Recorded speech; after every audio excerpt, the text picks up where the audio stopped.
श्लोक के कहने पर अयान अपने साथ सालू को गेस्ट रूम में लेकर चला जाता है। सालू पहले ही काफ़ी घबराई हुई थी और अब अपने सामने श्लोक और देवनारायण जी को देखकर उसकी उलझन और ज़्यादा बढ़ गई थी। वो श्लोक को पहचान गई थी कि यह राघव का गुस्सैल बॉस है, जिसके साथ सालू की बहस कुछ दिन पहले ही हुई थी। लेकिन वो यहाँ क्यों है, ये बात सालू को नहीं समझ आई थी। और फिर देवनारायण जी भी इसी घर में है। ये सब चीज़ों को वो समझने की कोशिश कर रही थी। कुछ ही देर में श्लोक और देवनारायण जी भी उसी कमरे में आ जाते हैं। सुमन गुस्से में आकर अपने कमरे में चली गई थी। अयान ने सालू को बेड पर बिठा दिया था और खुद एक साइड खड़ा हो गया था। अयान बेटा, आप बताओगे कि सालू तुम्हारे साथ क्यों है और उसे इतनी चोट कैसे लगी? देवनारायण जी ने सवाल पूछा। इससे पहले कि अयान कुछ भी बोलता, श्लोक बीच में ही बोला। वो दादू, कल रात को सालू का एक्सीडेंट हो गया था और किस्मत से अयान वहीं पर मीटिंग के लिए गया हुआ था, तो वो सालू को हॉस्पिटल लेकर चला गया। तुमको कैसे पता ये सब? देवनारायण जी ने पूछा। मैंने भाई को सारी बात बता दी थी और फिर मैं सालू को पहले से ही जानता हूँ, तो इसलिए मैं उसे घर ले आया। अयान ने बात संभालते हुए कहा। उन लोगों की बातें सुनकर सालू समझ गई थी कि अयान अपने जिस बड़े भाई की बात कर रहा था वो श्लोक ही है और देवनारायण जी इन दोनों के दादाजी हैं।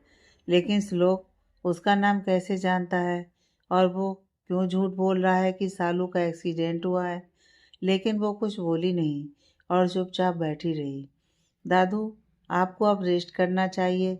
डॉक्टर ने आपको ज़्यादा से ज़्यादा आराम करने को बोला है। अयान, दादू को उनके कमरे में ले जाओ। श्लोक के कहने पर अयान अपने साथ अपने दादू को लेकर कमरे से बाहर निकल गया। अब कमरे में सालू और श्लोक ही बचे हुए थे। सालू डर रही थी कि श्लोक शायद उस दिन की बेइज्जती का बदला लेगा, इसलिए उसके चेहरे पर अजीब से भाव आ गए थे, जिन्हें श्लोक ने भी देख लिया था और वो सालू की मनोदशा भी समझ रहा था। मुझसे डरने की कोई ज़रूरत नहीं है तुम्हें, श्लोक ने जब ये कहा तो सालू ने उसकी ओर नज़र उठाकर देखा। इससे पहले कि दोनों में से कोई कुछ बोलता, दरवाजे पर खड़ी हुई हीर की आवाज़ उन दोनों के कानों में पड़ी। सालू। हीर अपना गुस्सा श्लोक पर उतारने के लिए अपने कमरे से बाहर आई थी और जब उसे श्लोक हॉल में नहीं मिला तो उसने एक सर्वेंट से श्लोक के बारे में पूछा, जिसने गेस्ट रूम की ओर इशारा करके बता दिया कि श्लोक उस कमरे में है। हीर जब कमरे में पहुंची तो अपने सामने सालू को देखकर हैरान रह गई। हीर दौड़कर सालू के पास गई और उसके गले से लग गई। सालू को आज झटके पर झटके मिल रहे थे। पहले अयान, फिर श्लोक और देवनारायण जी का मिलना, और अब उसकी बहन हीर भी इसी घर में है। लेकिन हीर से मिलकर उसे पिछले 2 दिनों में बीता हुआ सब कुछ याद आ गया और वो फूट फूट कर रोने लगी। सालू, तू ठीक तो है ना? ये क्या हाल हो गया है तेरा? चाचा चाची ने क्या किया तेरे साथ? मेरे भागने की ये सजा दी उन्होंने तुझे? रोती हुई हीर ने जब सालू को देखा तो उसके आगे सवालों की झड़ी लगा दी। हीर, संभालो खुद को, और सालू को भी आराम की ज़रूरत है। उसे पैनिक मत करो, श्लोक ने आकर हीर को समझाया। उसकी हालत तो देखिए श्लोक जी, कोई अपनी बेटी के साथ ऐसा कैसे कर सकता है? और सालू यहाँ कैसे आई? हीर ने श्लोक से सवाल किया। सवाल बहुत सारे हैं भाभी, और अब जवाब हमें भाई ही देंगे। अयान फिर से कमरे में लौट आया था और उसने भी कल रात से अपने मन में चल रहे सवालों का जवाब जानने के लिए श्लोक की ओर रुख किया। सालू ने जब अयान के मुंह से हीर के लिए भाभी शब्द सुना तो उसने हीर को गौर से देखा, तो उसे समझ आया कि हीर की शादी हो चुकी है। लेकिन कैसे? वो तो राघव के घर गई थी ना, तो शादी श्लोक से क्यों? जवाब फिलहाल मेरे पास भी नहीं है। सालू, तुम बताओ क्या चल रहा है? कौन थे वो लोग जो तुम्हें उठाकर ले गए थे? उनकी क्या दुश्मनी थी तुम लोगों से? श्लोक ने सवाल किया तो सालू हैरान रह गई कि श्लोक कैसे जानता है उसके किडनैप होने के बारे में। मैं नहीं जानती, सालू ने अटक कर कहा। तो श्लोक आगे आया और बोला, मुझसे कुछ भी छुपाने की कोशिश मत करना, क्योंकि मैं पहले से ही सब कुछ जानता हूँ। मैं सच में नहीं जानती कि वो लोग कौन हैं। मेरे माँ पापा न जाने क्यों हीर की शादी उस आदमी से करवाना चाहते थे। और मुझे जब सच पता चला कि बरमाला पर कोई और दूल्हा होगा जबकि फेरों में कोई और, तो मैंने हीर को वहाँ से भगा दिया। उसके बाद उस आदमी ने मुझे उठा लिया और मम्मी पापा को धमकी दे दी कि हीर को सौंपकर बदले में मुझे छुड़वा लें। पापा मुझे बचाने के लिए आए थे और उस आदमी ने पापा को चाकू मार दिया, लेकिन पापा ने मुझे उसके चंगुल से बचाकर भगा दिया और मैं अयान जी से टकरा गई। और उसके बाद का आपको सब पता है। सालू ने रोते हुए अपनी बात बताई। उस आदमी ने ही मेरे साथ दरिंदगी की है। पापा ही आपको उस आदमी के बारे में सब कुछ बता सकते हैं। आप प्लीज मेरे पापा को बचा लीजिए, सालू ने आगे कहा। मैं चाह कर भी तुम्हारे पापा से कुछ नहीं पूछ सकता क्योंकि वो अब इस दुनिया में नहीं है। श्लोक ने सालू को सच बता दिया और ये सुनते ही सालू की रुलाई फूट गई। हीर को भी रोना आ गया क्योंकि नीरज जैसा भी था, हीर ने हमेशा उसे अपने पिता के समान प्यार दिया था। अयान ने दोनों को चुप करवाया। मैं जल्दी उस आदमी को पकड़ लूंगा।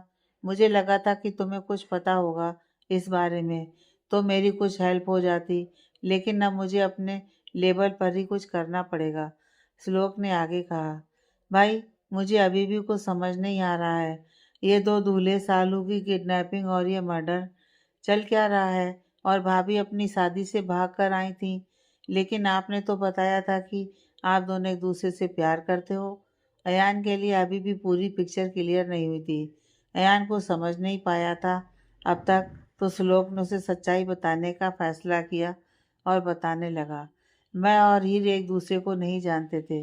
हीर की शादी उसके घर वालों ने तय की थी और शादी से ठीक पहले सालू को शादी के नाम पर रची गई साजिश का पता चल गया और उसने हीर को भगा दिया। अपनी जान बचाने के लिए हीर हॉस्पिटल में आकर छुप गई थी और उसी वक्त मैं जिस लड़की से शादी करना चाहता था उसने शादी से इनकार कर दिया था क्योंकि वो सुपर मॉडल बनना चाहती थी और उस समय मेरे लिए शादी करना बहुत ज़रूरी था क्योंकि दादू को मैंने प्रॉमिस किया था कि मैं उनकी आखिरी इच्छा ज़रूर पूरी करूँगा। इसलिए जब मुझे हीर मिली तो मैंने उससे शादी कर ली। उसके बाद मैंने हीर के बारे में पता लगवाया तो मुझे सालू के बारे में पता चला कि उसको वो आदमी उठाकर ले गया है और अब मेरे लिए सालू को बचाना बेहद ज़रूरी हो गया था। हीर के चाचा ने काफ़ी कोशिश की थी हीर को पकड़कर ले जाने की, लेकिन हमारी सिक्योरिटी की वजह से वो लोग हीर तक पहुंच नहीं पाए। आखिर में जब कोई ऑप्शन नहीं बचा तो वो खुद अपनी बेटी को बचाने के लिए पहुंच गया और अपनी जान से हाथ धो बैठा। आई एम सॉरी सालू, लेकिन मेरे दिल में तुम्हारे पिता के लिए कोई हमदर्दी नहीं है। ऐसे आदमी की मैं इज्जत नहीं करता जो अपनी बेटी समान भतीजी का सौदा करे। अफसोस बस इसी बात का है कि अगर वो जिंदा होते तो उस आदमी तक पहुंचना मेरे लिए आसान हो जाता जिसने तुम्हारे साथ ये सब किया। खैर, बचेगा वो अभी नहीं, थोड़ा वक्त लगेगा, लेकिन उसको मैं छोड़ूंगा नहीं, श्लोक ने अपनी बात खत्म करते हुए कहा। लेकिन भाई, आपको कैसे पता चला कि सालू मेरे साथ है? अयान ने फिर से सवाल पूछा, जो कि सालू के मन में भी आया था। मैंने अपने आदमी सालू को ढूंढने के लिए लगा रखे थे और सालू के पापा का पीछा करते हुए वो लोग उस फार्म हाउस में पहुंच गए थे और सालू जब वहां से भागी तो वो लोग उसे बचाने के लिए उस आदमी के गुंडों के पीछे भागे थे और उन्होंने ही तुम्हारे साथ सालू को देखा था और मुझे खबर दी थी। श्लोक ने अब सारी बातें बताई तो यान सालू और हीर के मन में आए सारे सवालों का जवाब उन्हें मिल गया था। ओह, तो ये कल गाड़ी में सालू को बचाने के लिए परेशान हो रहे थे। हे भगवान, इस आदमी के कितने रूप हैं।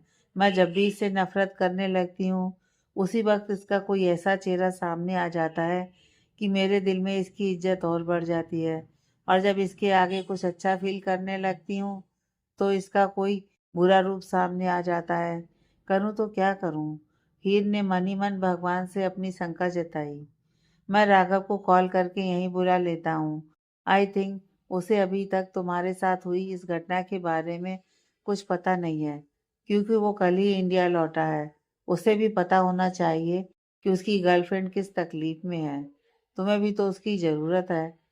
श्लोक के अगले शब्दों से फिर से हीर और सालू के दिल में हलचल हो गई थी क्योंकि उन दोनों को ही लगने लगा कि शायद श्लोक को हीर और राघव के बारे में सब पता है। राघव कुछ देर पहले यहीं था। अगर मुझे पहले पता होता कि अयान के साथ तुम हो तो मैं राघव को यहीं रोक लेता। आखिर तुम उसकी गर्लफ्रेंड हो, उसकी जिम्मेदारी बनती है तुम्हारा ख्याल रखने की। श्लोक की इस बात को सुनकर सालू को तो समझ आ गया कि श्लोक उसे राघव की गर्लफ्रेंड समझ रहा है, लेकिन हीर को यह बात समझ नहीं आई और वो कुछ बोलती उससे पहले ही सालू ने उसका हाथ दबा दिया। तो हीर चुप रह गई। ओह, राघव को बुलवा लीजिए फिर भाई। इतना बोलकर अयान कमरे से बाहर निकल गया, लेकिन सालू ने श्लोक को अभी राघव को बुलाने से मना कर दिया और कहा कि वो फिलहाल रेस्ट करना चाहती है और राघव से शाम को मिलेगी। श्लोक भी उसकी यह बात मान गया और हीर को सालू के साथ छोड़कर कमरे से बाहर चला गया। सैगल निवास से निकलने के बाद राघव एक पब में जाकर बैठ गया। उसके दिल में अजीब सी बेचैनी हो गई थी और इस वक्त वो अपने घर जाकर अपनी परेशानी किसी को बताना नहीं चाहता था। उसने अपने लिए ड्रिंक ऑर्डर कर दी थी। कहते हैं कि शराब सब दर्द की दवाई है और वही आज राघव कर रहा था। राघव के हर घूंट के साथ अपने गम और दर्द को भुलाने की कोशिश कर रहा था। राघव के मन में अभी सिर्फ यही चल रहा था कि वो हीर से प्यार कर सकता है। उन दोनों की शादी में कोई अड़चन ना आए, इसलिए वो इस जॉब को इतनी इम्पोर्टेंस दे रहा था। इतने दिन हीर से दूर रहा ताकि इस डील को पूरा करके प्रमोशन पा सके और फिर हीर का हाथ मांगने जाए। लेकिन हीर ने क्या किया, बिना राघव को बताए उसकी गैर मौजूदगी में उसी के बॉस से शादी रचा ली। हीर ने यह शादी किस वजह से की थी ये तो राघव नहीं जानता था, लेकिन हीर के गले पर बने हुए निशान देखकर उसका दिमाग खराब हो गया था और उसके दिल में एक अलग ही ख्याल आ रहा था कि हीर ने उसके साथ बेवफाई की है। क्या मेरा प्यार इतना कमज़ोर था हीर कि तुमने मेरे पीठ पीछे किसी और से शादी कर ली? क्यों खुद को किसी और को सौंप दिया तुमने इतनी जल्दी? क्या इतना आसान था तुम्हारे लिए मुझे बुला देना? एक बार भी तुम्हारे दिल में मेरा ख्याल नहीं आया? आज तक कभी भी मैं तुम्हारे करीब नहीं गया क्योंकि तुम नहीं चाहती थी शादी से पहले कुछ भी करना। मेरा चाहे कितना भी मन क्यों ना हुआ हो तुम्हें किस करने का, लेकिन हमेशा मैंने अपनी फीलिंग्स को दबा लिया, यह सोचकर कि जब तुम कंफर्टेबल नहीं हो तो मैं क्यों ज़बरदस्ती करूं। लेकिन तुमने मुझे धोखा देकर अच्छा नहीं किया हीर। मेरे ही बॉस को अपनी खूबसूरती के जाल में फंसा लिया और उससे शादी कर ली और उससे यह सच भी छुपा लिया कि तुम मेरी गर्लफ्रेंड हो। पैसों के लिए कोई इतना गिर सकता है, ये तुमने आज साबित कर दिया। लेकिन तुम्हें इसकी कीमत चुकानी होगी हीर। तुम मेरी नहीं हुई तो श्लोक के साथ भी मैं तुम्हें नहीं रहने दूंगा। गुस्से में आकर राघव ने मन ही मन यह तय कर लिया था कि वो हीर को सबक सिखाएगा। सहगल निवास। सालू और हीर को अकेला छोड़कर श्लोक अब अयान के कमरे की ओर बढ़ गया था। अंदर कमरे में अयान बेड पर लेटा हुआ पंखे को एकटक देख रहा था, जबकि उसके पैर अभी भी बेड से नीचे लटके हुए थे। श्लोक उसके पास गया और उसकी एक साइड बैठ गया। बुरा लगा तुझे सालू के बॉयफ्रेंड के बारे में सुनकर? श्लोक ने जैसे ही ये कहा तो अयान झटके से उठकर बैठ गया। मुझे क्यों बुरा लगेगा? अयान ने जवाब दिया तो श्लोक के चेहरे पर मुस्कुराहट आ गई और वो बोला, तो यूं चला क्यों आया तू वहां से? क्योंकि मैं थक गया था और वैसे भी उस छिपकली के साथ मेरा कोई फ्यूचर नहीं है। अयान ने सफाई दी तो श्लोक बोला, इतनी तो सुंदर है फिर छिपकली नाम क्यों? जब भी हम लोग मिले थे पहले तो उसका और मेरा झगड़ा ही हुआ था। उसका बस चले तो वो मेरा सर फोड़ दे, लेकिन इस बार मैं बच गया क्योंकि वो खुद मुसीबत में थी और मैंने उसे बचाया। तो अभी कुछ दिनों तक वो मेरी एहसानमंद रहेगी। बोलते हुए अयान के चेहरे पर मुस्कान आ गई थी, जिसे श्लोक ने भी नोटिस कर लिया था। फिर भी बेचारी को छिपकली बोलना तुमको नहीं लगता ज़्यादा रूड हो गया? श्लोक ने कहा तो अयान बेड से उठकर उनके सामने आ गया और बोला, कोई बेचारी नहीं है ये लड़की। वो मुझे मगरमच्छ बुलाती है और जब देखो सामने वाले का बैंड बजाती रहती है। उसकी बात सुनकर श्लोक को हंसी आ गई और वो बोला, मुझसे बेहतर और कौन जान सकता है इस बारे में। इसने मेरी भी बहुत बेइज्जती की थी एक बार मॉल में। बाप रे, वो दिन भूल नहीं पाता हूँ मैं आज भी। कितना सुनाया था उसने मुझे कि मैं उसके और राघव के बीच आग लगाने का काम करता हूँ। राघव का नाम सुनकर अयान का मुंह बन गया और वो बोला, मुझे तो यकीन ही नहीं होता है कि यह हीर भाभी की बहन है। कहाँ हीर भाभी इतनी शांत और सुलझी हुई और कहाँ ये छिपकली। हीर और शांत, वहम है ये तुम्हारा। सुनाने के मामले में वो इससे 2 कदम आगे है मेरे भाई। वो तो नींद में भी शांत नहीं रहती। रात में बेड पर तकियों की दीवार बनाती है और खुद ही उसे तोड़कर नींद में मेरे पास आ जाती है और सुबह मुझसे झगड़ा करती है कि आप मेरे करीब क्यों आए। श्लोक फिलो फिलो में बोल रहा था जबकि अयान मुंह फाड़कर श्लोक को देख रहा था। जब श्लोक का ध्यान अयान की ओर गया तो वो चुप हो गया। सीरियसली, तकियों की दीवार? ईयान ने पूछा तो श्लोक झेप गया और बोला, बिना मर्जी की शादी में ऐसा ही होता है। मैं बस दादू की आखिरी इच्छा पूरा करने के लिए हीर को ले आया था और किस्मत से हीर उनकी पसंद की लड़की निकली तो मैंने उससे शादी कर ली। लेकिन यह सच कभी भी दादू और मिसेस सहगल के सामने नहीं आना चाहिए। अयान, डोंट वरी भाई, लेकिन सच में जब मैंने पहली बार भाभी को देखा था तूने आपके लिए ही इमेजिन किया था और किस्मत ने आप दोनों को मिला दिया। अयान ने कहा तो श्लोक हैरान रह गया। पता नहीं मेरी किस्मत में हीर कब तक साथ रहती है। श्लोक ने थोड़ी उदास आवाज में कहा तो अयान ने पूछा, आप ऐसा क्यों बोल रहे हो भाई? आप अब तो आपकी शादी हो गई है ना भाभी से, तो अब तो वो हमेशा आपके साथ ही रहने वाली हैं। नहीं अयान, मैं हीर को उसकी मर्जी के बगैर अपने साथ नहीं रखूंगा। वो दादू के लिए इस घर में है और उनके जाने के बाद शायद वो भी चली जाएगी। ये बोलते हुए श्लोक के चेहरे पर एक दर्द सा आ गया था। अयान उसके पास आया और उसने श्लोक को गले लगा लिया। भाई, मेरा दिल कहता है कि भाभी आपको छोड़कर कभी भी नहीं जाएंगी और फिर मैं हूं ना, आप लोगों को एक करने के लिए। ऐसे ऐसे प्लान बनाऊंगा कि भाभी आपके पास दौड़ी दौड़ी आएंगी।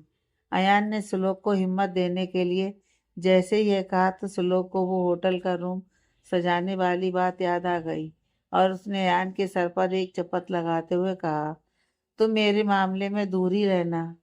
क्यों भाई? अयान ने हैरान होते हुए पूछा तो श्लोक बोला, क्योंकि तुम्हारे किए हुए कांड का बिल तो वो तीखी मिर्ची मुझ पर फाड़ती है। क्या जरूरत थी तुझे वो होटल रूम डेकोरेट करवाने की? तुझे पता है, हीर को लगा मैंने वो रूम सजवाया है ताकि उसको घर से दूर ले जाकर हासिल कर सकूं। पता नहीं इस लड़की के दिमाग में मेरे लिए जो गलतफहमी पैदा हो गई है वो कब खत्म होगी। कैसी गलतफहमी? अयान ने पूछा तो श्लोक ने हीर से अपनी हुई पहली मुलाकात से लेकर जबरन शादी करने तक की सारी बात बता दी और अयान हैरान रह गया कि उसका भाई जो हर चीज़ सही कर सकता है वो हीर के सामने हर बार खुद को खुद ही गलत साबित करता रहा और इस चीज़ को वो अब तक सही नहीं कर पाया। वो मुझे लड़कियों के साथ खेलने वाला इंसान समझती है जो लड़कियों की फीलिंग्स की कदर नहीं करना जानता, जबकि हकीकत कुछ और ही है। तो अब ऊपर वाला जाने उसकी ये गलत फहमी कब दूर होगी। इतना बोलकर श्लोक अपने कमरे में चला गया जबकि अयान वहीं बेड पर बैठकर श्लोक और हीर के बारे में सोचने लगा। दूसरी तरफ सालू के कमरे में हीर और सालू साथ में बैठकर बीते 2 दिनों में जो भी हुआ उस बारे में बातें कर रही थी। हीर ने सालू से पूछा कि उसके जाने के बाद घर में क्या क्या हुआ तो सालू ने उसे सब कुछ बता दिया कि कैसे वो छोटा ठाकुर हीर के पीछे पागल है और वो सालू को भी नहीं छोड़ने वाला था। आखिर ऐसा क्या हो गया था सालू कि चाचा चाची ने मेरा सौदा कर दिया? क्या उन्हें अपने भाई की इज्जत अपनी इज्जत नहीं लगती थी? उनकी वजह से सबको कितना कुछ झेलना पड़ा और खुद की जान से हाथ धोना पड़ा। हीर ने कहा तो सालू ने रोते हुए उसकी हाँ में हाँ मिला दी। तूने मुझे उस समय रोका क्यों जब श्लोक जी तुझसे कह रहे थे कि तू राघव जी की गर्लफ्रेंड है? और ये क्या कंफ्यूजन है? हीर ने पूछा। उस दिन जब हम मॉल में गए थे ना, राघव जीजू से मिलने, तब उन्होंने अपने बॉस को वहां देख लिया था और उनसे छिपने के लिए वो मुझे लेकर लिफ्ट में घुस गए। वहीं श्लोक जी आ गए और उनके साथ मेरी बहस हो गई थी। शायद उस समय उन्हें यह गलत फहमी हो गई कि मैं राघव जीजू की गर्लफ्रेंड हूँ और अभी भी वो यही समझते हैं।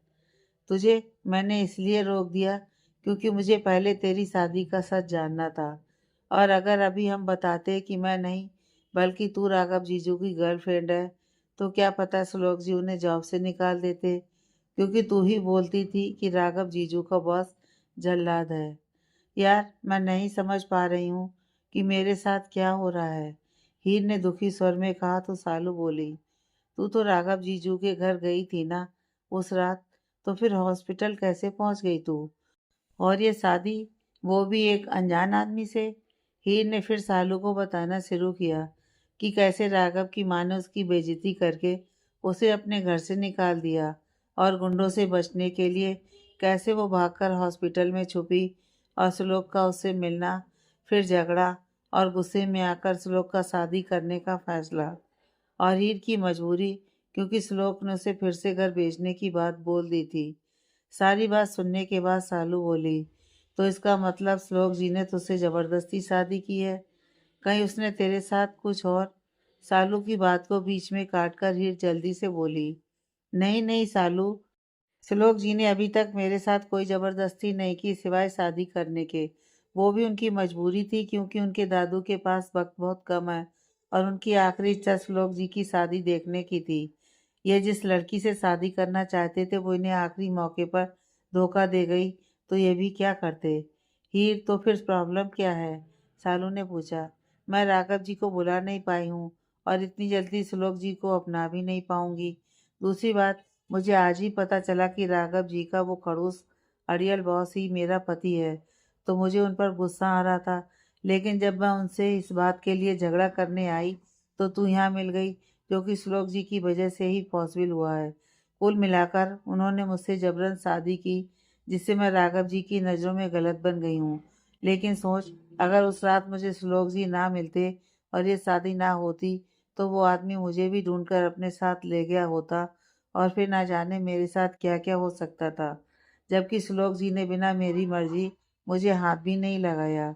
मुझे नहीं समझ आ रहा है कि मैं श्लोक जी से नफरत करूं या फिर आगे बढ़ जाऊं, क्योंकि अब राघव जी से भी सामना होता रहेगा, तो मेरे लिए आगे बढ़ना मुश्किल होने वाला है। मेरी शादी से पहले तक श्लोक जी से 3 मुलाकात हुई थी।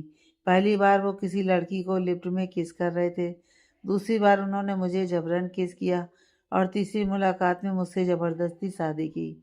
लेकिन जिस लोग सहगल के साथ मैं रह रही हूँ वो अलग है। पिछले 2 दिनों में श्लोक जी ने मेरे साथ कुछ भी गलत नहीं किया। कल जब हम मंदिर जा रहे थे, तब भी वो तुझे लेकर बहुत ज़्यादा परेशान थे। तुझे बचाने के लिए उन्होंने इतना कुछ किया। मुझे समझ नहीं आ रहा है सालू कि श्लोक जी का कौन सा रूप सच्चा है, वो जिनसे मैं पहले मिली हूँ, या फिर ये जिनके साथ मैं अब रह रही हूँ। हीर ने कहा। हीर, हो सकता है पहले जब भी तुम लोग मिले हो उस समय हालात ऐसे रहे हों कि श्लोक जी ना चाहते हुए भी तेरी नज़रों में गलत बन गए हों, क्योंकि अच्छा होने का दिखावा इंसान 1-2 बार कर सकता है, रोज रोज नहीं। कुछ भी बोल हीर, लेकिन आज तो श्लोक जी की वजह से सेफ है, और मैं भी, क्योंकि वो ठाकुर राक्षस है। मैंने देखा है उसकी आंखों में तुम्हें लेकर एक अलग ही पागलपन है। वो शांत नहीं बैठेगा, और तुम तक पहुंचने की कोशिश जरूर करेगा, और वो मुझे भी नहीं छोड़ेगा हीर। यह सब बोलते हुए सालू कांपने लगी, तो हीर ने उसे संभाला। हीर को सालू की हालत देखकर बहुत ज़्यादा दुख हुआ। उसने अयान को उसके कमरे में बुलाया, और फिर अयान ने सालू को दवाई देकर सुला दिया। इसके बाद अयान ने हीर से कहा कि वो भी अब रेस्ट कर ले, क्योंकि सालू शाम तक नहीं उठने वाली। हीर और अयान अपने अपने कमरे की ओर बढ़ गए।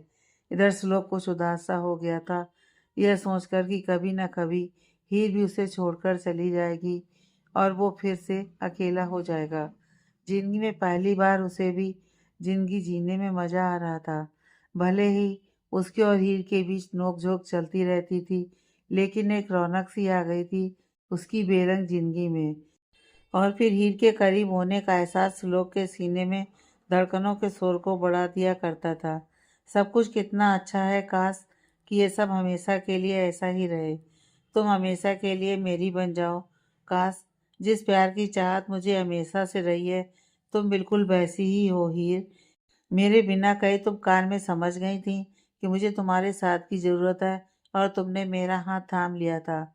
बस वैसे ही तुम हमेशा के लिए मेरा हाथ थाम लो। जिस तरह होटल के कमरे में तुम सब कुछ भूलकर मेरी बाहों में सिमट गई थी, वैसे ही दिल चाहता है कि तुम हमेशा के लिए मेरे सीने से लग जाओ। बहुत अकेला हूँ मैं हीर, कभी किसी से कहता नहीं, लेकिन मुझे भी प्यार की ज़रूरत है। श्लोक अपने कमरे में सोफे पर आंखें बंद किए बैठा हुआ था और अपने मन में यह सब बातें सोच रहा था, और अचानक से हीर ने उसके सीने पर अपना सर रख दिया। हीर जब अपने कमरे में जा रही थी तो वो सिर्फ सालू की कही हुई बातों के बारे में सोच रही थी। सालू कितना ज्यादा पैनिक कर गई थी उस ठाकुर के बारे में सोच कर ही। हीर को भी अब घबराहट होने लगी थी कि अगर जो सालू ने कहा है वो सच हो गया तो उसे कौन बचाएगा। यही सब सोचते हुए वो अपने कमरे में आई, जहाँ श्लोक सोफे पर आंखें बंद करके बैठा हुआ था। उसे देखते ही हीर के दिल को सुकून आ गया और उसने जल्दी से श्लोक के पास जाकर उसके सीने पर अपना सर रख दिया। श्लोक, जो पहले से ही हीर के ख्यालों में ही डूबा हुआ था, उसे जब एहसास हुआ कि कोई उसके सीने पर सर रखकर उसके पास बैठा हुआ है, तो उसने जल्दी से अपनी आंखें खोल दी। उसे तो यकीन ही नहीं हो रहा था कि हीर खुद से उसके सीने से लगी हुई है। कल रात की बात को ध्यान में रखते हुए इस बार श्लोक ने हीर को बिल्कुल भी नहीं छुआ, बल्कि उसके हाथ अभी तक हवा में ही थे। लेकिन जब हीर के आंसुओं से उसकी शर्ट गीली हुई तो उससे रहा नहीं गया और उसने हीर की बाजुओं से उसे पकड़कर खुद से हल्का सा दूर किया। श्लोक ने हीर के चेहरे को ऊपर किया और उससे पूछा, क्या हुआ है हीर, क्यों रो रही हो तुम? वो मुझे ले जाएगा श्लोक जी। सालू ने बताया है मुझे कि वो आदमी मुझे पाना चाहता है। वो मुझे पकड़ने के लिए कुछ भी कर सकता है। वो मुझे ले जाएगा और मेरे साथ। हीर रोते हुए बोल रही थी और श्लोक को उसका रोना बिल्कुल भी बर्दाश्त नहीं हो रहा था। इसलिए हीर अपनी बात पूरी करती उससे पहले ही श्लोक ने उसके होठों पर अपने होठ रख दिए। न जाने कितनी ही देर तक श्लोक ने हीर को इसी तरह अपने करीब रखा, और इस बार हीर ने कोई विरोध नहीं किया। उसे श्लोक का उस पर यूं प्यार जताना अच्छा लग रहा था। हीर इन पलों में अपनी सारी प्रॉब्लम और दुख को भूल गई थी। हीर ने अपने हाथ श्लोक की पीठ पर कस दिए और श्लोक उसके बालों को सहलाता रहा था। कुछ देर बाद दोनों अलग हुए तो हीर ने शर्म की वजह से अपनी नजरें झुका लीं। श्लोक ने हीर का हाथ अपने हाथ में लिया और उसे बोला, जब तक मैं जिंदा हूँ कोई तुम्हें छू भी नहीं सकता। भरोसा रखो मुझ पर, तुम्हें कुछ भी नहीं होने दूंगा। लेकिन सालू, हीर ने आगे बोलना चाहा तो श्लोक ने उसे रोक दिया और बोला, सालू अब से हमारे साथ रहेगी इसी घर में। वो यहाँ सेफ है। मेरे होते हुए तुम्हें किसी से डरने की ज़रूरत नहीं है। उस आदमी को तो मैं जल्दी ही पकड़ लूँगा और उसका हिसाब भी पूरा करूँगा। श्लोक की बातें सुनकर हीर को अब कुछ तसल्ली हुई। अब वो शांत हो गई थी तो श्लोक बोला, एक बात कहूँ तुमसे? जी कहिए, हीर ने कहा। तुम्हारी इन खूबसूरत आंखों में आंसू अच्छे नहीं लगते हैं मुझे। श्लोक ने प्यार से हीर को देखते हुए कहा तो हीर हैरानी से श्लोक को देखने लगी, और जब उसने देखा कि श्लोक उसे बेहद प्यार से देख रहा है तो उसकी नज़रें अपने आप झुक गईं। श्लोक ने उसके चेहरे को एक बार फिर से अपनी ओर कर लिया था। इससे पहले कि वो आगे बढ़ता उसका फ़ोन बजने लगा और हीर जल्दी से वहाँ से उठकर बाथरूम की ओर भाग गई। श्लोक के चेहरे पर मुस्कान आ गई थी। फिर उसने फ़ोन देखा तो सचिन का कॉल आ रहा था। श्लोक ने उससे कुछ बात की और फिर बाथरूम के दरवाजे पर आकर नॉक किया। हीर, जो कि उसी दरवाजे से लगकर खड़ी हुई थी, वो चौंक गई थी। मुझे कुछ देर के लिए बाहर जाना है तो मैं जाकर आता हूँ। तुम ख्याल रखना अपना। इतना बोलकर श्लोक वहाँ से चला गया, जबकि हीर अभी तक अपनी बढ़ी हुई धड़कनों के साथ दरवाजे पर ही खड़ी हुई थी। वो मन ही मन सोचने लगी, इस जल्लाद के सीने में भी दिल है। कितने प्यार से देख रहे थे ये मुझे। अगर मैं कुछ और देर रहती तो न जाने क्या हो जाता। क्या हो गया था मुझे जो श्लोक जी के छूने भर से मैं अपना सारा दुख भूल गई। कल रात को भी उन्होंने इसी तरह मुझे शांत कर दिया था और आज भी कुछ ऐसा ही हुआ। पहली बार जब इन्होंने मुझे ज़बरदस्ती किस किया था उसमें और पिछले 2 दिनों से किस में बहुत फ़र्क है। प्यार महसूस होता है मुझे श्लोक जी का, तो क्या वो मुझसे प्यार, लेकिन 2 दिन में ही प्यार कैसे हो सकता है? हीर अपनी उलझन में फंसी हुई थी, लेकिन उसे ये नहीं मालूम था कि श्लोक के दिल में उसने पहली मुलाकात से ही अपनी जगह बना ली थी, जिसका एहसास श्लोक को भी उस समय नहीं हुआ था। दूसरी ओर श्लोक अपनी गाड़ी में बैठा हुआ था और उसके चेहरे से मुस्कान जाने का नाम ही नहीं ले रही थी। उसे बार बार हीर का शर्म से नजरें झुकाना याद आ रहा था। कितने खूबसूरत पल होते हैं जब श्लोक हीर की मर्जी से उसके करीब जाता है और हीर भी उसे खुद पर हक जताने देती है। श्लोक इतना तो समझ गया था कि हीर को शांत करने का उसका यह तरीका हीर को पसंद आया है, लेकिन क्या इसे वो प्यार की शुरुआत माने या नहीं, यह बात अभी हीर के दिल में ही है। इसलिए श्लोक को फिलहाल थोड़ा इंतजार करना होगा। सचिन ने श्लोक को एक पब में मिलने के लिए बुलाया था और यह वही पब था जिसमें राघव गया हुआ था। सचिन ने यह मीटिंग एक प्राइवेट रूम में रखी हुई थी, इसलिए श्लोक सीधा उस रूम की ओर चला गया। रूम में सचिन उसका पहले से ही उसका इंतजार कर रहा था। क्या रिपोर्ट है सचिन? श्लोक ने सचिन से हाथ मिलाते हुए पूछा। बॉस, सबसे पहले तो मैं नीरज के घर गया था। जब मैं वहां पहुंचा तो देखा कि उसका पूरा घर जल चुका है। यह काम भी उस ठाकुर का ही है। मैं पता लगा चुका हूँ इस बारे में, सचिन ने बताया। नीरज की बीवी? श्लोक ने आगे पूछा। कल जब नीरज घर से निकला था, उसके बाद उसकी बीवी एक बैग लेकर घर से निकल गई थी और वापस लौटकर नहीं आई है। वो कहाँ गई है, इसका मुझे आइडिया नहीं हो पाया है अब तक, सचिन ने जवाब दिया। उस आदमी के बारे में कुछ पता चला जो इस सब के पीछे है? श्लोक ने अगला सवाल पूछा। ब्रजेश ठाकुर और उसका बेटा वीरेंद्र ठाकुर। सचिन ने जब यह नाम लिया तो श्लोक के चेहरे के भाव बदल गए। अब श्लोक के चेहरे पर नफरत के भाव आ गए थे। उसके हाथों की मुट्ठियां कस गई थीं। उन लोगों का हीर से क्या कनेक्शन? श्लोक ने खुद के गुस्से को कंट्रोल करते हुए पूछा। ये तो नहीं पता चल पाया है। नीरज और उसकी बीवी ही इस गुत्थी को सुलझा सकते हैं। नीरज मारा गया और भवानी का कुछ अता पता नहीं है। मैंने अपने सोर्स लगा रखे हैं, कभी ना कभी तो कुछ पता चल ही जाएगा। एक बात और है। बोलो, श्लोक ने कहा। बीरेन ठाकुर ने अपने आदमी लगाए हुए हैं हीर को खोजने के लिए। हीर को पाने के लिए वो किसी भी हद तक जा सकता है। मैंने खुद पता लगाया है, वो कोई छोटा मोटा आदमी नहीं है। ब्रजेश ठाकुर बहुत पावरफुल आदमी है। सचिन अभी बोल ही रहा था कि श्लोक ने हाथ दिखाकर उसे चुप करवा दिया। वो कौन है और क्या है, वो सब मैं पहले से ही जानता हूँ। उसकी इतनी औकात नहीं है कि वो हीर पर अपना साया भी डाल सके। ठाकुरों के दिन पूरे हो गए हैं और अब उन बाप बेटों का अंत भी नज़दीक है। हीर सिर्फ मेरी है और उस पर कोई भी गलत नज़र डालेगा वो मेरे हाथों मारा जाएगा। श्लोक बेहद गुस्से में बोल रहा था। लेकिन तुम कैसे जानते हो उन लोगों के बारे में? इस बार सचिन हैरान रह गया था कि जिन लोगों के बारे में वो इतनी मेहनत से पता लगा कर आया था, श्लोक तो उनके बारे में पहले से ही सब कुछ जानता था। बहुत पुराना हिसाब बाकी है उन लोगों से मेरा। खैर, फिलहाल तुम्हें नीरज की पत्नी को ढूंढना होगा ताकि हम जान सकें कि वो लोग हीर का सौदा क्यों कर रहे थे, श्लोक ने सचिन से कहा। ओके बॉस, इतना बोलकर सचिन वहां से चला गया। श्लोक कुछ देर वहीं बैठा रहा था। उसने अपनी आंखें बंद कर ली थीं और उसकी आंखों के आगे कुछ धुंधले चेहरे घूम रहे थे। श्लोक ने जब अपनी आंखें खोली तो वो गुस्से से लाल हो गई थी। वो खुद से ही बोला, बस ब्रजेश ठाकुर, बहुत खेल खेल लिया तूने, लेकिन अब और नहीं। हर बार तेरा निशाना मेरा परिवार नहीं बनेगा। तेरा हीर के पीछे आना और हीर का मुझसे मिलना उस ऊपर वाले का इशारा है कि तेरा अंत मेरे हाथों से लिखा है। तेरे उस बेटे का तो मैं वो हाल करूँगा कि उसकी रूह कांप उठेगी और वो कोसेगा उस दिन को कि उसने हीर के बारे में कुछ भी सोचा ही क्यों। कुछ देर बाद श्लोक भी उस रूम से बाहर आ गया और वो पब से बाहर की ओर जा ही रहा था जब उसकी नज़र बार काउंटर पर पड़ी, जहाँ काफ़ी भीड़ इकट्ठा हो गई थी।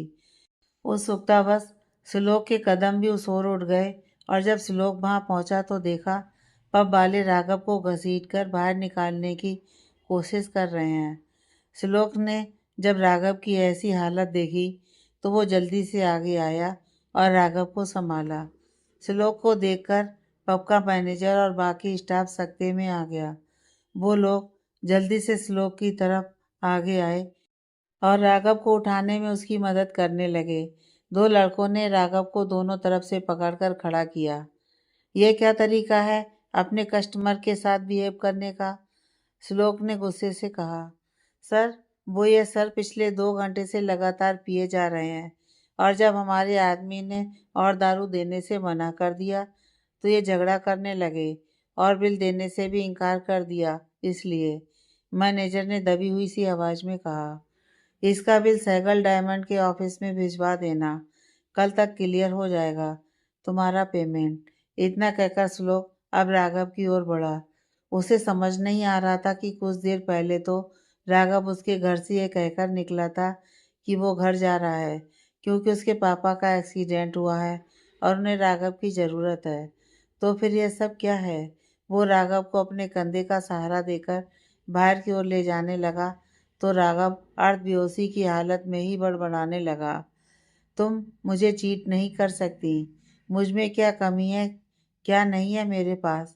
उसके सब सुनकर श्लोक चौंक गया और उसने राघव के चेहरे को थपथपाते हुए कहा, Raghav, are you all right? किसने चीट किया है तुमको? तुम्हारी गर्लफ्रेंड?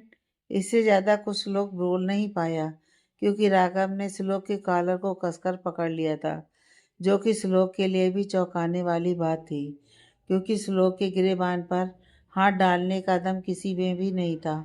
राघव ने श्लोक को पहचान लिया था और वो बोला, मिस्टर श्लोक सहगल, पैसा हो तो क्या कुछ नहीं खरीद सकता आदमी? आपने मेरी गर्लफ्रेंड को ही खरीद लिया। वो मुझे छोड़कर आपके घर जाकर बैठ गई है, इसलिए विदेश भेजा था आपने मुझे। नफरत करते थे ना आप तो मेरी गर्लफ्रेंड से? तो फिर उसको? इसके आगे वो कुछ बोल नहीं पाया क्योंकि वो नशे की वजह से बेहोश हो गया था। श्लोक तो हैरान रह गया था राघव के इल्ज़ाम सुनकर। वो सोचने लगा कि राघव को कैसे पता चला कि सालू श्लोक के घर में रह रही है। उसने राघव को अपनी गाड़ी में बैठाया और उसके चेहरे की ओर देखने लगा। राघव इतना समझदार लड़का है और आज की उसकी हरकत श्लोक की समझ से परे है क्योंकि वो सोच ही नहीं सकता था कि राघव उसके साथ बदतमीजी करेगा। वो गुस्से से मन में बोलने लगा, इस राघव का दिमाग खराब हो गया है। यह सोच भी कैसे सकता है कि मैं सालू को अपने साथ रखूंगा ताकि वो राघव से दूर हो जाए? क्या बोल रहा था ये कि मैंने अपने पैसे से इसकी गर्लफ्रेंड को खरीद लिया? बेवकूफ़ कहीं का। इसकी आज की हरकत की सज़ा तो इसे मिलकर रहेगी। श्लोक ने गाड़ी स्टार्ट कर दी और कुछ देर ड्राइव करने के बाद वो एक सुनसान इलाके में पहुंच गया। सामने एक घर बना हुआ था। वो गाड़ी से उतरा तो 4-5 आदमी दौड़कर उसके पास आ गए और श्लोक को सलाम करने लगे। श्लोक बोला, गाड़ी में जो आदमी लेटा हुआ है उसे दूसरे कमरे में सुला देना और नज़र रखना उस पर।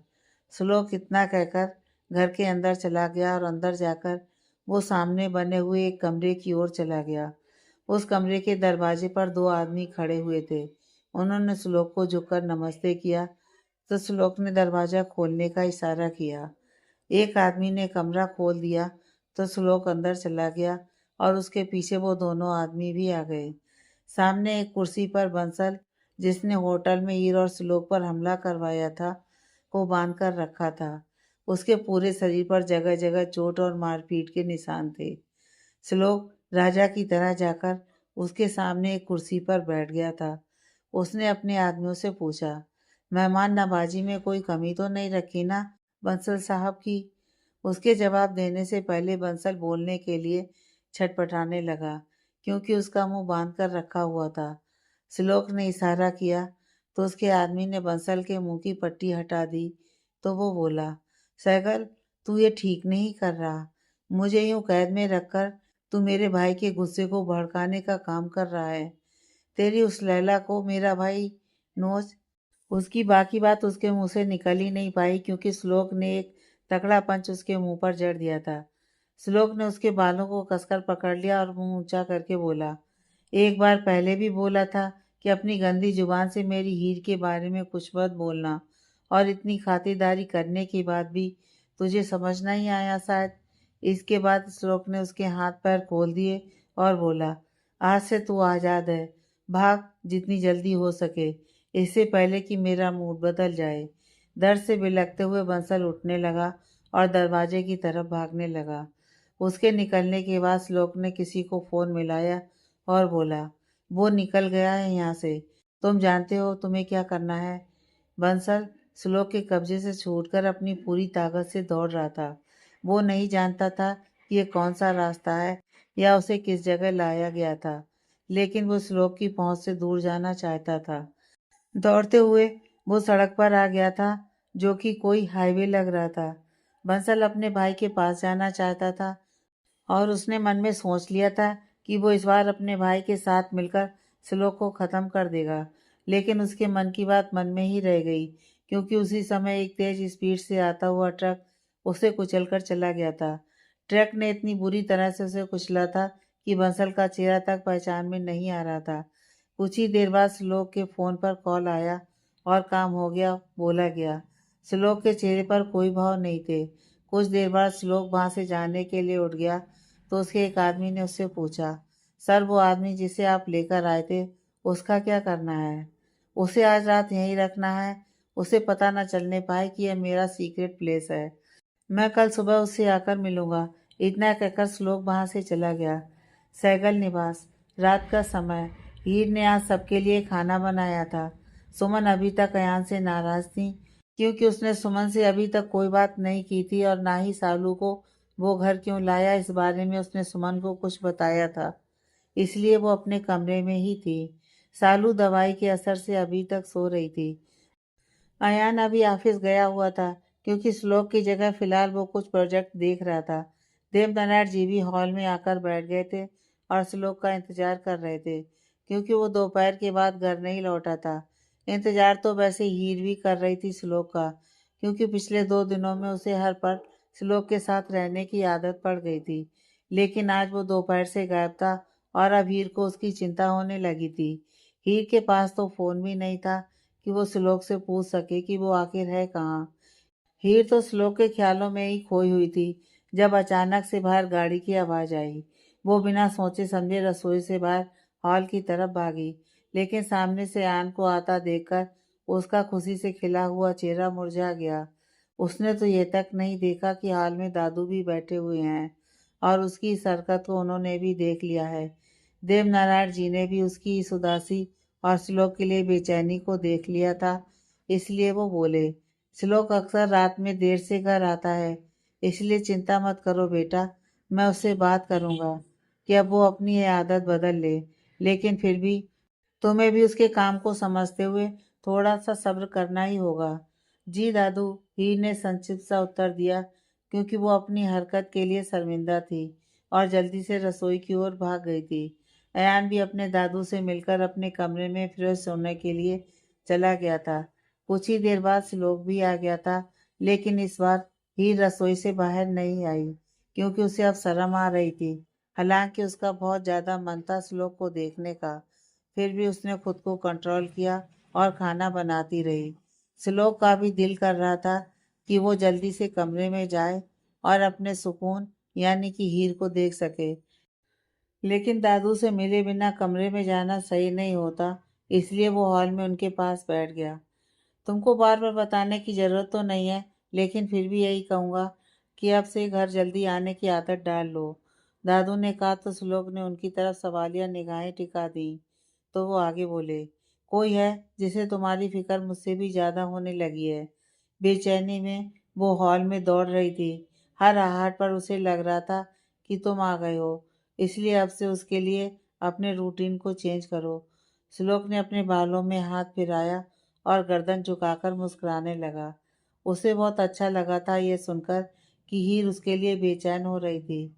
अब उससे भी रहा नहीं जा रहा था हीर को देखे बिना, इसलिए वो वहाँ से उठकर अपने कमरे में जाने लगा। कहाँ चले? दादू ने पूछा तो श्लोक ने जवाब दिया, मैं आता हूँ फ्रेश होकर। श्लोक के जाने के बाद देवनारायण जी मुस्कुराने लगे और मन ही मन बोले, भगवान का लाख लाख शुक्र है कि उसने हीर को श्लोक की जिंदगी में भेजा है। 2 ही दिन में मेरा पोता मुस्कुराना सीख गया है। बस अब इन्हें किसी की भी नज़र न लगे। दूसरी तरफ एक बड़े से आलीशान घर में एक आदमी हॉल के बीचों बीच एक बड़ी सी कुर्सी पर बैठा हुआ था।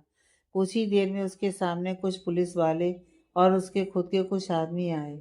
उनके पीछे 4 आदमी एक लाश को लेकर आए थे, जिसका चेहरा भी पहचान में नहीं आ रहा था। लाश को उसके पैरों के पास रख दिया गया था। बंसल साहब, पूरे मुंबई हाईवे पर हमें यह लाश मिली है और हमें लगता है कि आपके भाई अनिल की लाश है। बाकी आप शिनाख्त कर देते तो कंफर्म हो जाता। यह अरविंद बंसल था, जो कि स्लोप की राइवल कंपनी का मालिक था। बंसल अपनी जगह से उठा और लाश के पास आया। उसने देखा तो चेहरा और शरीर पहचानने लायक ही नहीं था, लेकिन वो हाथ की छोटी उंगली देखकर अपने भाई को पहचान गया, क्योंकि उसकी छोटी उंगली बचपन से ही कटी हुई थी। अब वो अपने भाई की लाश के ऊपर फूट फूट कर रोने लगा। इंस्पेक्टर, किसने यह हाल किया है मेरे भाई का? बंसल जोर से बोला। सर, आपके भाई की मौत रोड एक्सीडेंट में हुई है, इंस्पेक्टर बोला। नहीं, मेरा भाई एक्सीडेंट से नहीं मरा है, बल्कि उसका खून हुआ है। गुस्से से बंसल ने इंस्पेक्टर के कॉलर को पकड़ लिया, तो इंस्पेक्टर ने खुद को छुड़वाते हुए कहा, अपनी भावनाओं पर काबू रखिए मिस्टर बंसल। माना कि आपके भाई की मौत का आपको सदमा लगा है, लेकिन इसका ये मतलब नहीं कि आप कानून को अपने हाथ में ले लें। मेरा भाई कल से गायब था और आज उसकी मौत हो गई। मैं मान ही नहीं सकता कि उसका एक्सीडेंट हुआ है। उसे श्लोक सहगल ने मरवाया है, बंसल ने श्लोक पर आरोप लगाते हुए कहा। आप ऐसे सीधे सीधे किसी पर इल्जाम नहीं लगा सकते हैं। आपके भाई के गायब होने पर आपने पुलिस कंप्लेंट की थी कहीं? इंस्पेक्टर ने कहा तो बंसल ने नाम में अपना सिर हिला दिया। तो फिर हम मिस्टर सहगल पर कोई एक्शन नहीं ले सकते। हमारी कोई भी मदद की अगर आपको भविष्य में ज़रूरत हुई तो आप याद कर सकते हैं, इंस्पेक्टर ने कहा और वहां से निकल गया। पुलिस के जाने के बाद बंसल ने अपने भाई की लाश को देखा और मन ही मन बोला, श्लोक सहगल, तूने यह ठीक नहीं किया। मेरे भाई की जान ले ली तूने। तेरी इस हरकत का भुगतान तेरे पूरे परिवार को करना पड़ेगा। सहगल निवास। हीर से मिलने के लिए श्लोक जल्दी से कमरे की ओर गया। जितनी स्पीड से वो कमरे में गया था, उसी स्पीड से उसने पूरे कमरे में हीर को ढूंढा, लेकिन वो उसे कहीं नहीं मिली। श्लोक का मुंह उतर गया। वो मन ही मन बड़बड़ाने लगा, ये तीखी मिर्ची बिना मुझे परेशान किए बिना नहीं रह सकती। हमेशा कमरे में घुसी रहती है, और आज जब मैं उसके लिए कमरे में आया हूँ तो मैडम पता नहीं कहाँ चली गई हैं। श्लोक बड़बड़ाते हुए ही फ्रेश हुआ और नीचे आया तो देखा हीर डाइनिंग टेबल पर खाना लगा रही है। हीर को देखते ही श्लोक का दिल झूम उठा। जिसे देखने के लिए इतनी देर से तड़प रहा था, वो तो नीचे ही थी। श्लोक जल्दी से उसके पास आया और उसके पीछे खड़ा हो गया। हीर जैसे ही पीछे मुड़ी तो श्लोक से टकरा गई और श्लोक ने उसकी कमर पर अपना हाथ रख दिया। हीर के शरीर में सिरन दौड़ गई। वो अटकती हुई सी आवाज में बोली, श्लोक जी, आप अचानक से कैसे आ गए? आई थिंक ये मेरा ही घर है। श्लोक के अनोखे जवाब से हीर चिढ़ गई और उसे खुद से दूर करते हुए बोली, मेरा मतलब था कि मेरे पीछे अचानक से कैसे आ गए? श्लोक ने उसे जानबूझकर छेड़ते हुए कहा, मैं तो खाना खाने के लिए आया था, तुम अचानक से मुड़ गई। कहीं तुम जानबूझकर तो नहीं मुड़ी थी कि मुझसे टकराओ और मैं तुम्हें कमर से होल्ड करूं? मुझे कोई शौक नहीं है आप जैसे अकड़ू से टकराने का। पहले भी बताया था मैंने, वो दूसरी लड़कियां होंगी जो आपके करीब जाने के बहाने ढूंढती हैं। हीर ने अब गुस्से से कहा और वहां से चली गई। दरअसल उसे उम्मीद थी कि श्लोक उससे कुछ रोमांटिक बात करेगा, लेकिन उसने हीर को चिढ़ा दिया था। मैं भी किससे उम्मीद लगा रही थी जो एक नंबर का जल्लाद और अड़ियल इंसान है। ये कभी राघव जी से मुझे दो प्यार की बातें नहीं करने देता था, तो खुद कैसे कर लेगा रोमांस। बड़बड़ाते हुए हीर रसोई में चली गई थी। श्लोक भी उसके पीछे जाना चाहता था, लेकिन फिर उसे ख्याल आया कि किचन में कुकिंग स्टाफ भी होगा, और अगर उन्होंने श्लोक को यूं हीर के पीछे पीछे घूमते हुए देखा तो वो लोग उसके बारे में क्या सोचेंगे। बस यही सोचकर वो वहीं बैठ गया। कुछ ही देर बाद अयान और देव नारायण जी भी आ गए थे खाना खाने के लिए। हीर ने सबको खाना परोसा और फिर खुद सालू के लिए सादा खाना लेकर उसके कमरे में चली गई थी। आज सारा खाना श्लोक की पसंद का बना था और श्लोक बड़े मजे लेकर खाना खा रहा था। तभी हीर वापस आई और अयान के पास बैठते हुए उससे पूछा, अयान, माँ नहीं आई खाना खाने के लिए? मॉम का खाना मैं उनके कमरे में ही ले जाऊंगा। दरअसल उनके सर में दर्द था, इसलिए वो नहीं आई टेबल पर। अयान ने बड़ी सफाई से अपनी माँ की नाराजगी वाली बात हीर से छुपा ली। हीर को अजीब लगा कि श्लोक की माँ खाने के लिए नहीं आई है, फिर भी श्लोक को कोई फर्क नहीं पड़ रहा है। खैर, हीर ने भी खाना शुरू किया और जब सबका खाना हो गया तो वो सालू के कमरे में चली गई। श्लोक और अयान भी उसके कमरे में आ गए थे। श्लोक ने सालू की तबीयत के बारे में पूछा और उसे अपना ख्याल रखने के लिए कहा। हीर और श्लोक कुछ देर बाद अपने कमरे में जाने के लिए उठ गए, जबकि अयान वहीं बैठा हुआ था। तुझे नहीं जाना क्या सोने के लिए? श्लोक ने उससे पूछा तो वो बोला, आप लोग चलिए, मैं सालू को थोड़ी देर कंपनी दूंगा, बेचारी बोर ना हो जाए हमारे घर में। ज़्यादा परेशान मत करना उसे, रेस्ट करने के लिए बोला है डॉक्टर ने उसको ज़्यादा से ज़्यादा। श्लोक ने कहा तो अयान झट से बोला, अरे मेरी कहाँ इतनी मजाल कि मैं सालू जी को तंग कर सकूं, उसका ठेका तो इन्होंने पहले से ही ले रखा है। अयान की बात सुनते ही सालू ने अपने पास रखा हुआ छोटा तकिया उठाकर अयान को मारा, जो सीधा उसके मुंह पर लगा। अयान ने हीर और श्लोक दोनों को इशारा किया। देखा, मैंने क्या बोला था?